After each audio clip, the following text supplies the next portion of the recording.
Ni enostavnega načina, da to povem, vendar sta tako kazenski kot civilni primer zdaj v središču obtožb, da je delavec v Arbisu namerno pljunil v hrano stranke in ji prenesel herpes. Razčlenjujemo kazensko preiskavo in to ogromno tožbo. Dobrodošli v oddaji Sidebar, ki jo predstavlja Law & Crime. Lahko sprejmem vaše naročilo. Sam Jesse Webb. Vsi imajo radi zgodbo o uspehu, ki si jo je nekdo ustvaril sam. Vendar John Morgan pravi, da življenje v resnici ne deluje tako.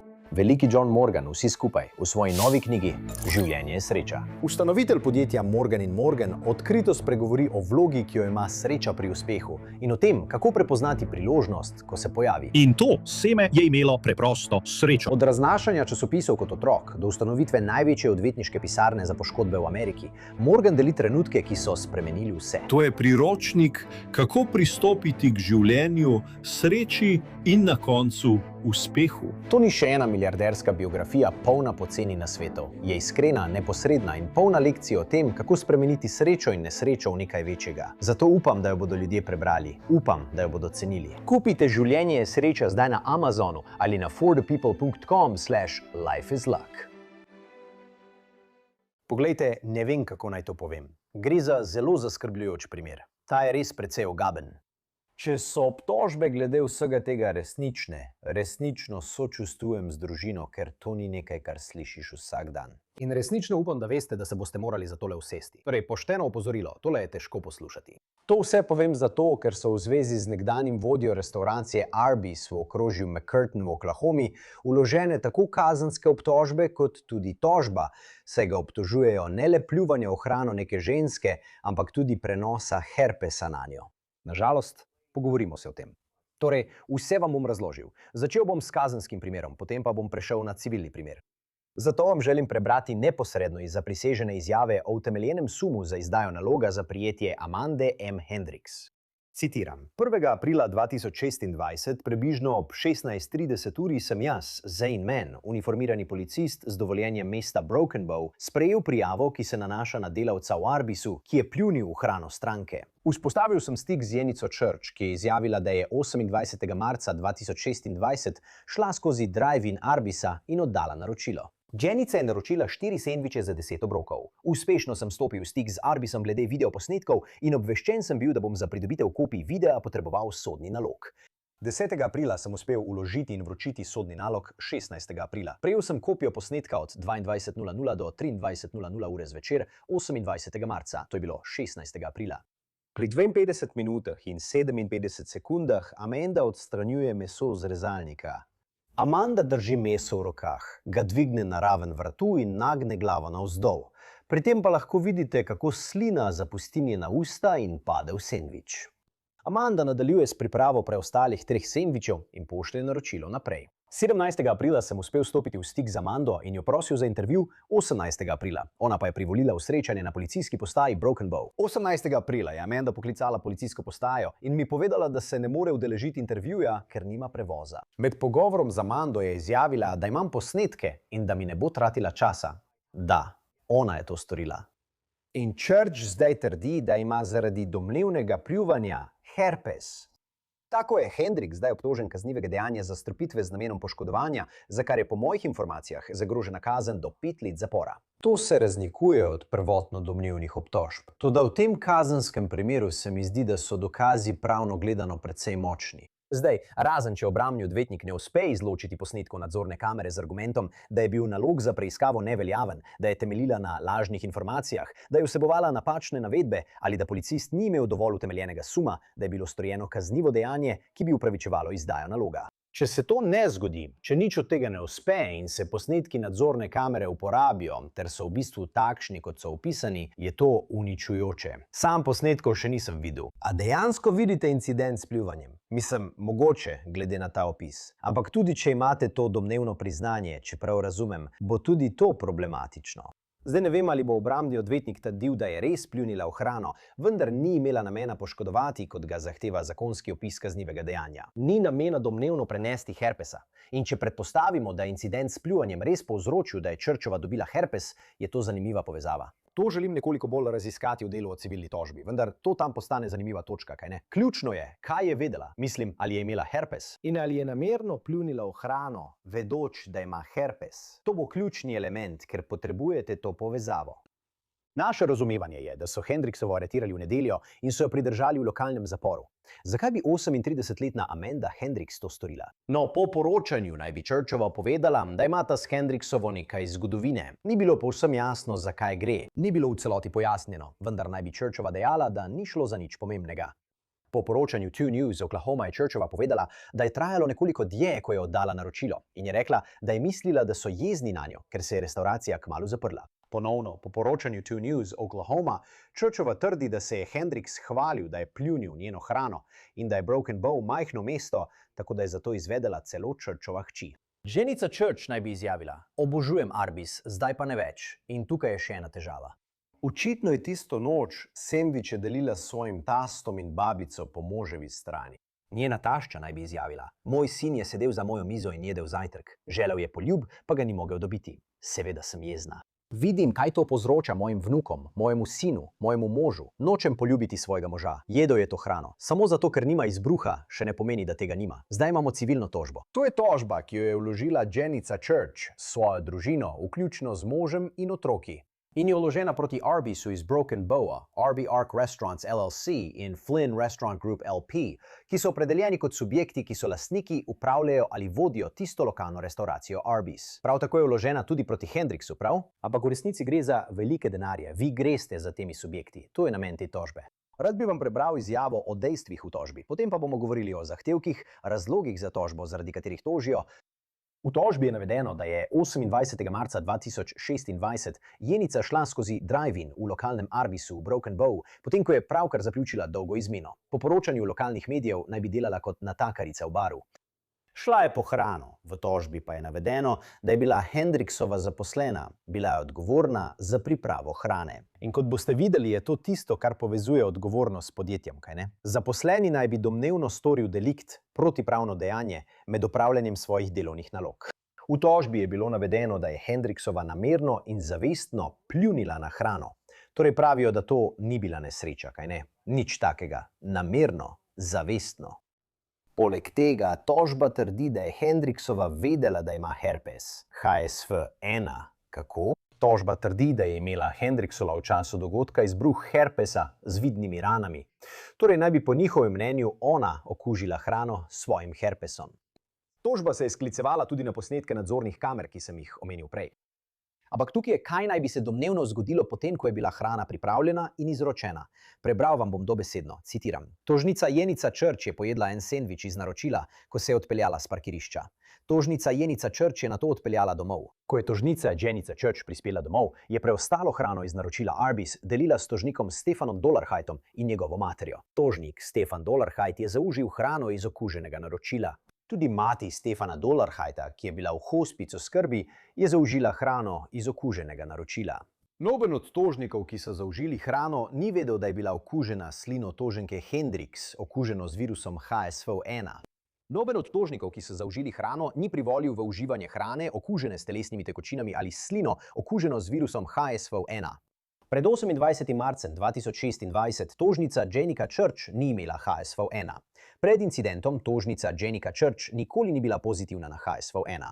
Pred incidentom tožnica Jenica Church nikoli ni imela nobenih simptomov HSV-1, vključno s herpesom na ustnicah, ranami ali izbruhi oralnega herpesa. Pred incidentom tožnica Jenica Church ni imela zgodovine okužbe z HSV-1. Nadalje piše, citiram, po zaužitju kontaminirane hrane 28. marca 2026 je tožnica Jenica Church razvila simptome okužbe s HSV-1. Tožnica Jenica Church je po zaužitju kontaminirane hrane razvila lezijo oziroma herpes na ustnici. Tožnica Jenica Church je poiskala zdravniško oceno in zdravljenje pri doktorju Heronu. Tožnica Jenica Church je bila testirana na HSV-1. Tožnica Jenica Church je bila po incidentu pozitivna na HSV-1. Diagnoza HSV-1 je bila potrjena z medicinskimi testi. Tožnica Jenica Church je pridobila zdravila Opellas Drugs za zdravljenje okužbe s HSV-1. Odkar se je okužila s HSV-1 zaradi kontaminirane hrane, je tožnica Jenica Church doživela več dokumentiranih izbruhov ustnega herpesa. Ti izbruhi so vključevali boleče lezije, herpes na ustnicah in druge simptome povezane s HSV-1. Izbruhe je sprožil stres in so se pojavili večkrat. Vsak izbruh povzroči tožnici Jenniki Church fizično bolečino, nelagodje in vidne lezije. HSV-1 je neozdravljiv virus, ki bo ostal v telesu tožnice Jenniki Church do konca njenega življenja. Obstaja več stvari, ki jih moramo tukaj ugotoviti. Torej, najprej to vzpostavlja oziroma poskuša vzpostaviti povezavo med okuženo hrano in herpesom, kaj ne? Ker bi obramba to izpodbijala. Kako veste, da niste dobili herpesa od nečesa drugega ali od koga drugega? To bo pregled Jennikinega življenja, njenega življenjskega sloga, njene zdravstvene zgodovine. Če lahko potrdi diagnozo in zdravljenje in zdi se, da bi to lahko bilo zabeleženo, še posebej, ker ste prebrali tožbo in vsebuje podrobna imena, lokacije in naslove zdravstvenih izvajalcev, bo to pomemben del tega primera. To bo pomemben dokaz za dokumentiranje tega. Ampak spet, dokazati bo morala, da tega v preteklosti ni imela in da ni nobenega drugega vzroka, ki bi prišel v poštev. Ampak tudi, moj bog, ali to dokazuje element škode, ki je potreben v civilnih tožbah, kaj ne? Ena od stvari, ki jih moraš dokazati, je, kakšna je tvoja škoda, kaj si pretrpel, kaj so ti naredili. Tako pomembno za izračun odškodnine. In moram reči, ali bo to za poroto prevelik zalogaj? Poveš poroti, da ti je nekdo pljunil v hrano in ti dal herpes. Mislim, da bodo lahko razumeli in cenili travmo zaradi tega. Seveda je še vedno treba dokazati primer, ampak kar se tiče škodnega elementa, mislim, da je to jasno. Verjetno bo to enostavno oceniti. Povedal bom celo, da ne glede na herpes, že sama obtožba, da ti je nekdo pljunil v hrano, je dovolj ogabna, da verjetno upravičuje odškodnino. Ponovno, to so samo obtožbe, ampak naj to še razširim. V tožbi piše, citiram, tožnica Jennica Church bo do konca svojega življenja še naprej doživljala občasne izbruhe HSV-1. Odkar se je okužila z virusom HSV-1, tožnica Jennica Church trpi zaradi izčrpavajočega strahu in tesnobe, da bi virus prenesla na člane svoje družine, otroke in prijatelje. Tožnica Jennica Church živi v stalnem strahu, da bo virus HSV-1 prenesla na svojega moža, Jasona Dollarhida. Tožnica Jennica Church živi v stalnem strahu, da bo virus HSV-1 prenesla na svoja mladoletna otroka SJMD in GMD. Tožnica Jennica Church živi v stalnem strahu, da bo virus HSV-1 prenesla na druge družinske člane in prijatelje. Ta strah in tesnoba sta prevzela življenje tožnice Jenice Church. Strah in tesnoba sta povzročila, da se tožnica Jennica Church izogiba fizičnemu stiku s svojimi najdražjimi, vključno s poljubljanjem in objemanjem svojih otrok. Strah in tesnoba sta povzročila, da se tožnica Jennica Church izogiba intimnim stikom s svojim možem. Strah in tesnoba sta močno poslabšala kakovost življenja tožnice Jenice Church in njeno sposobnost uživanja v normalnih družinskih odnosih. Strah in tesnoba sta povzročila tožnici Jenici Church hudo čustveno stisko, duševne bolečine in psihološko trpljenje. Tožnica Jenica Church je potrebovala in bo še naprej potrebovala medicinsko zdravljenje, svetovanje in terapijo za obravnavo fizičnih in psiholoških posledic okužbe z virusom HSV-1. Tudi domnevna škoda, ki jo je utrpel Steven, je navedena v tožbi. Toda v nadaljevanju ta dokument, ta tožba, trdi, da je Patricija stopila v stik s podjetji, torej s toženci tukaj, in da je predstavnik trdil, da bodo pregledali posnetke nadzornih kamer. Vendar tožba trdi, da predstavnik tega nikoli ni storil in se ni oglasil Patriciji. Očitno je bil še en stik, vsaj po tej tožbi. In predstavnik naj bi Patriciji lagal glede ogleda posnetka ter trdil, da je hrana varna in ni bila onesnažena. Tožba trdi, da je bilo to storjeno, da bi se izognili odgovornosti in zagotovili, da družina ne bi sprožila pravnega postopka. Poleg tega naj bi predstavniki večkrat klicali dom tožnice in ponudili omejeno vsoto denarja, da ne bi nadaljevali z zadevo, in sicer brezplačne sendviče ter $5.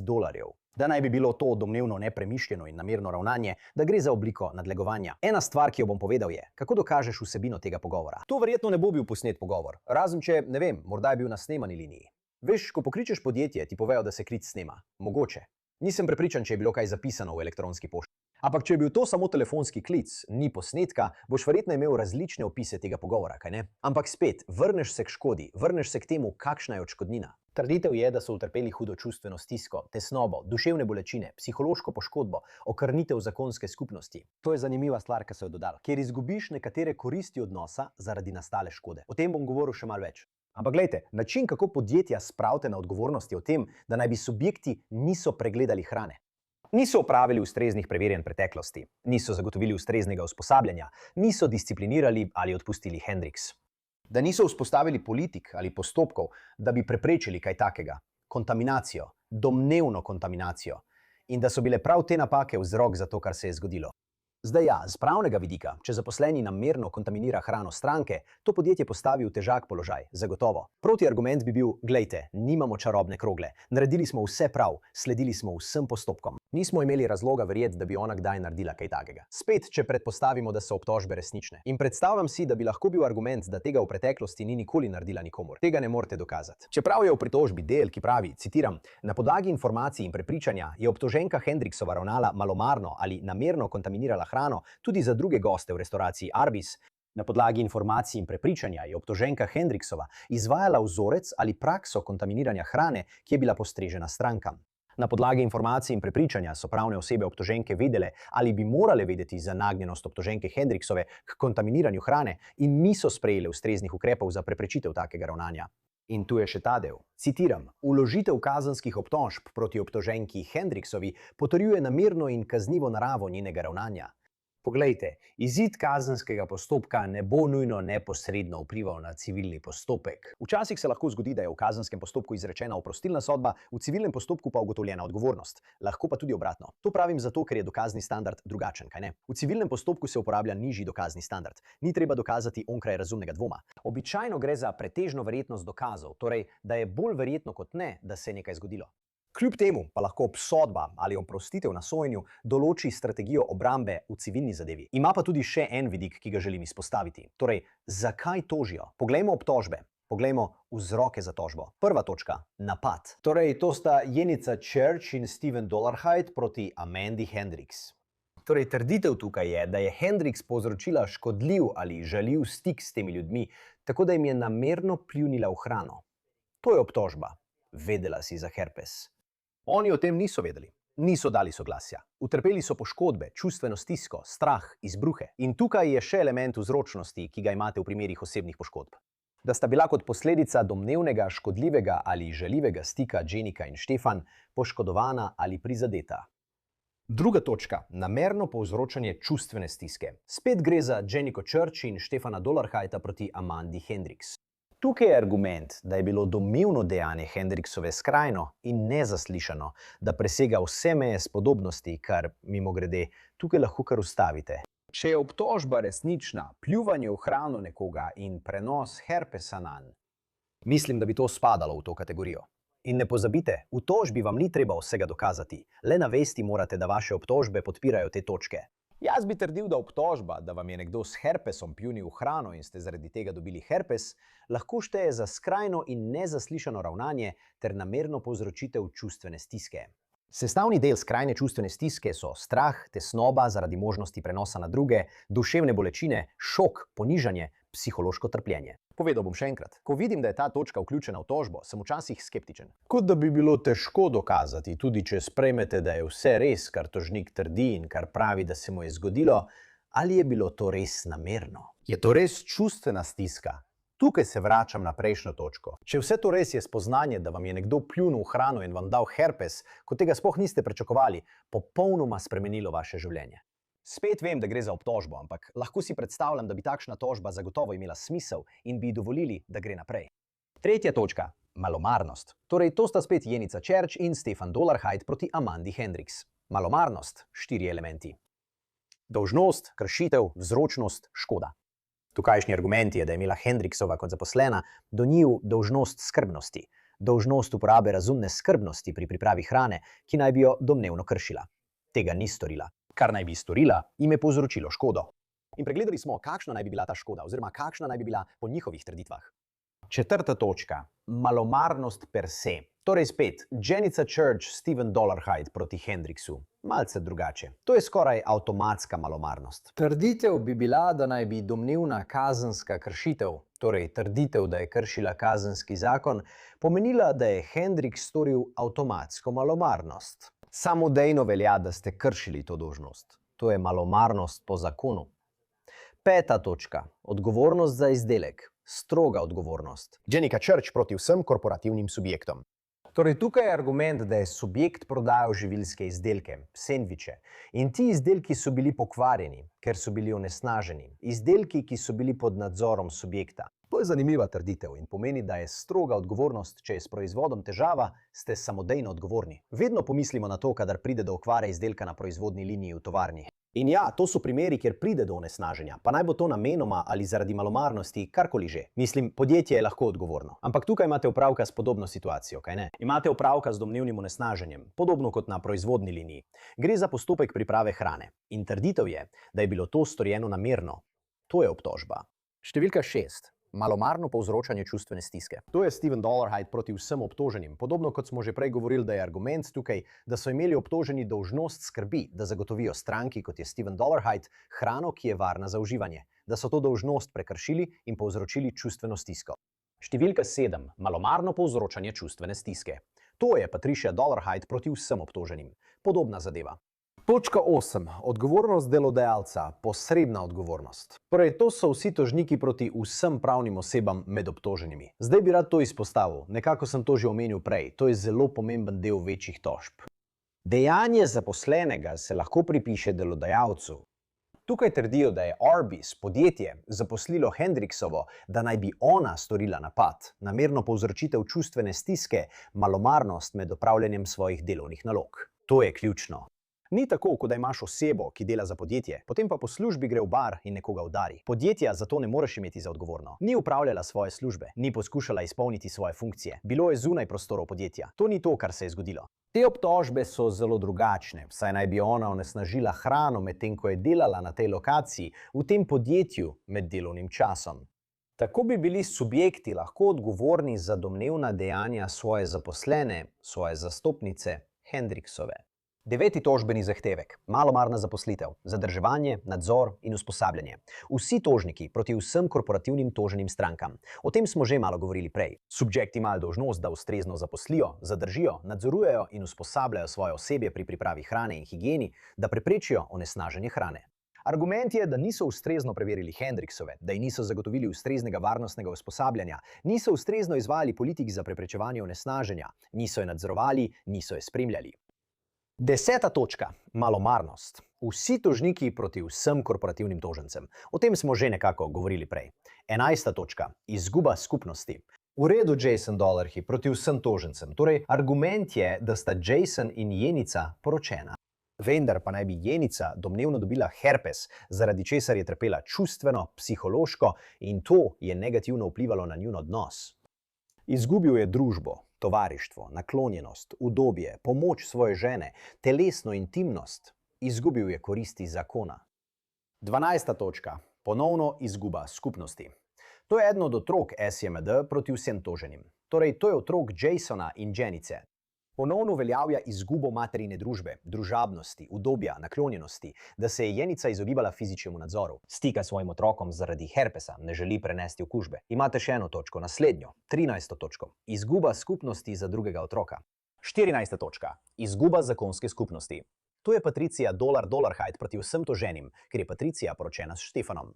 Drugi družinski člani, ista ideja. In potem je zadnja točka, kazenska odškodnina. To velja za vse tožene, za vse tožnike. Kazenska odškodnina. Odškodnina za kazen. Ker je bilo ravnanje toženih res slabo. Namerno, brezobzirno, malomarno, zlonamerno, kar upravičuje dodelitev kazenske odškodnine. Ne gre samo za domnevno pljuvanje. Gre za to, da tega niso preprečili in naj bi na to ponudili tako majhno poravnavo, da bi pomedla obtožbe pod preprogo. In ponovno, če pogledamo, česa je Hendriks obtožen, gre spet za izjemno šokantno domnevno ravnanje in vedenje. Mimogrede, kaznovalne odškodnine, ki so v običajnih primerih lahko zelo visoke, so namenjene resnično slabemu, šokantnemu ravnanju. Prav tako zahtevajo nadomestilo za škodo. Torej gre za odškodnine, ki naj bi vas ponovno postavile v prvotno stanje. In to je za ekonomske izgube, kot so zdravstveni stroški, za neekonomske izgube, kot so telesna bolečina in trpljenje, duševne stiske, za izgubo družabnosti, o kateri smo že govorili. Prav tako zahtevajo sojenje s poroto. Po poročanju 2 News, Oklahoma je Church rekel: Jenica, če grem jaz ven in vidim nekoga z veliko stvarjo na obrazu, nočem, da mi ta oseba streže hrano. To nekako vodi v razmišljanje o tem, kako je naše življenje zdaj drugačno. Družinski odvetnik Will Blocker je rekel, citiram: Pustili so, da je šlo vse do konca. In moj klient ima zdaj nalezljivo bolezen.